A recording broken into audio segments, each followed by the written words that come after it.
The Question That Explains Almost Everything by Dennis Prager on Townhall, February 4th, 2020.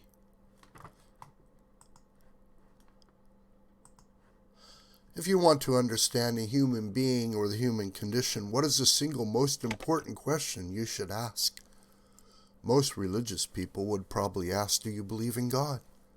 The most important question most secular people, especially progressives, could imagine asking is probably a policy question. Today it would be, do you support Donald Trump? Otherwise it might be, do you support abortion rights? Or do you support gay marriage? As important as all these questions are in attempting to understand human beings, especially large groups of human beings, i.e. their society, the most important question is to ask, what in life gives you the most meaning? The answer does not explain everything, of course, but explains the human condition better than any other question. The reason is this: after food, the greatest human need and human desire is meaning, even more so than the ability to reason or even to speak. This is the great divide between human and animal.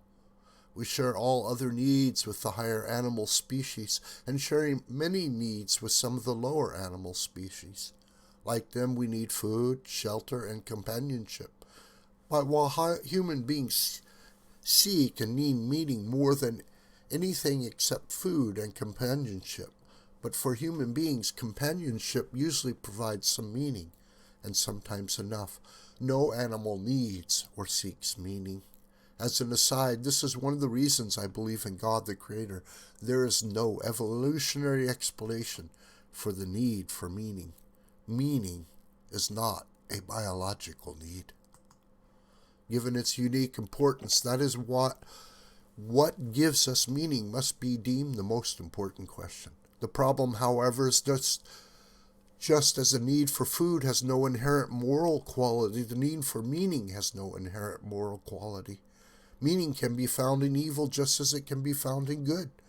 Nazism provided millions of Germans with as much meaning as helping the dying in Calcutta provided Mother Teresa. Slaughtering infidels gives radical Islamic terrorists as much meaning as feeding the poor gives those who work for the Salvation Army.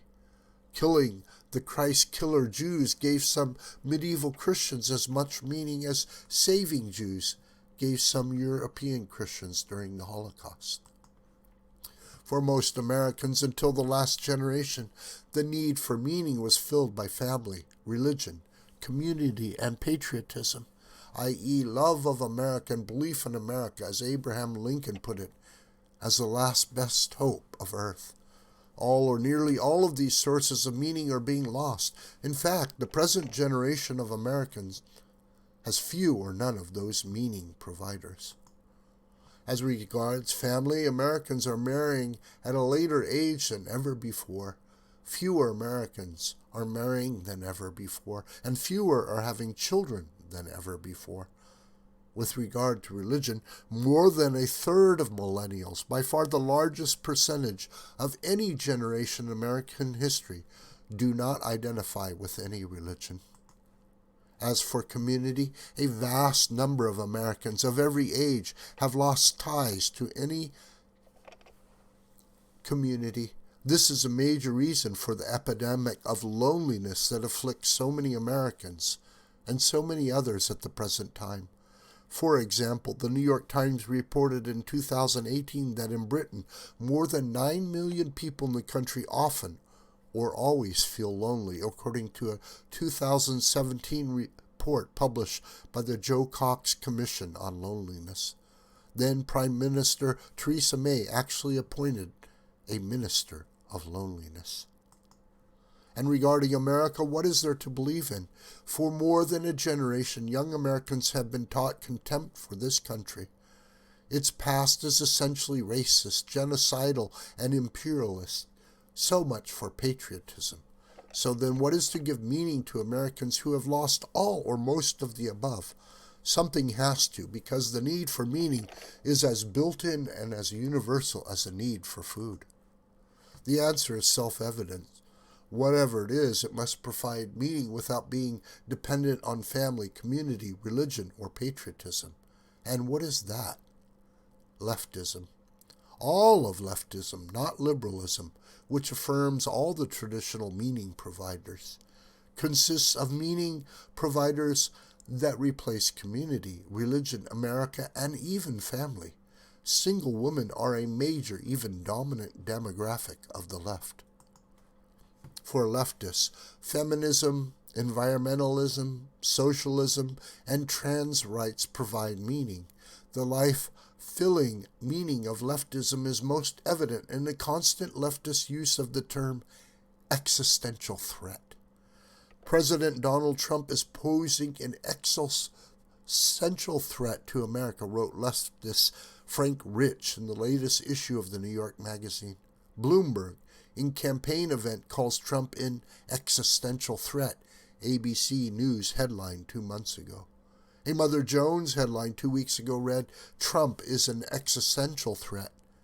Ilana Glazer, Eric Holder, and 2020.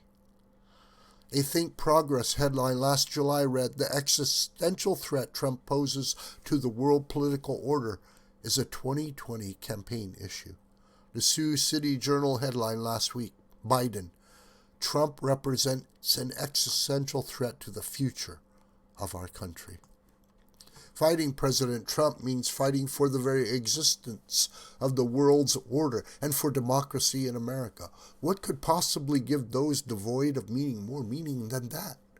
Well, there is one other thing. Fighting for the very existence of the world itself. That is the animating impulse of the left's obsession with global warming. The world is going to end in 12 years if we don't address climate change, says Representative Alexandria Ocasio-Cortez. House Speaker Nancy Pelosi said at a recent CNN town hall that the climate crisis is an existential threat to the planet.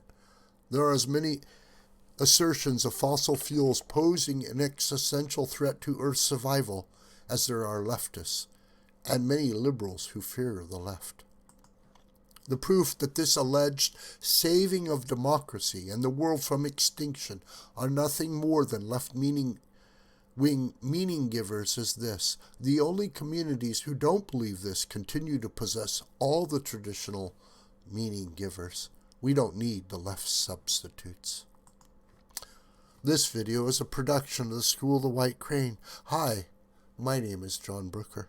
Please subscribe to this YouTube channel, and please share this video with family and friends and on social media. May God richly bless you, my beloved.